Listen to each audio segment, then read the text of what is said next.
டிவியை போட்டு உடைச்சவங்க, ரிமோட்டை வச்சு தூக்கி அடித்தவங்க, அவருடைய பெயரை சொன்னால் போதும் அப்படின்னு சொன்னவங்க, நானும் ஒரு பெரிய நடிகர்னு காட்டினவங்கலாம் ஒரே ஒரு மாநிலங்கள் அவை சீட்டுக்காக போயிட்டாங்க.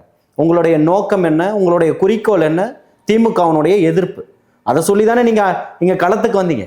தமிழக மக்களை நீங்கள் ஏமாத்திருக்கீங்கல்ல. இப்போ ஒரு கட்சின்ற போர்வையில் ஒட்டுமொத்த தமிழக மக்களையும் நீங்கள் ஏமாத்திருக்கீங்க.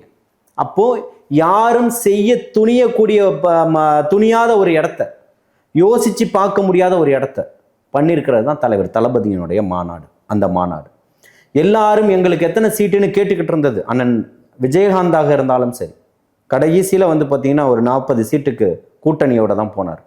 ஆனால் கூட்டணிக்கு ஆட்சியிலும் அதிகாரத்திலும் பங்கு தருவேன், கூட்டணிக்கு வரவர்களுக்குன்னு ஒரு தலைமை பண்போடு நாங்கள் தான் இருக்கோன்னு தமிழக வெற்றி கழகம் தான்றதை பறைசாட்சி ஒரே மகனாக நின்னது இந்த தமிழகத்தில் மிகப்பெரிய எழுச்சியும் புரட்சியும் இன்னைக்கு மாற்றி போட்டிருக்கு. அதனுடைய நீட்சியாக தான் இன்னைக்கு 2வது மாநில மாநாடு இன்னைக்கு நடந்துகிட்டு இருக்கு. இந்த மாநில மாநாடு கிட்டத்தட்ட 30 லட்சம் பேரையும் கடந்து வரக்கூடிய மக்கள்.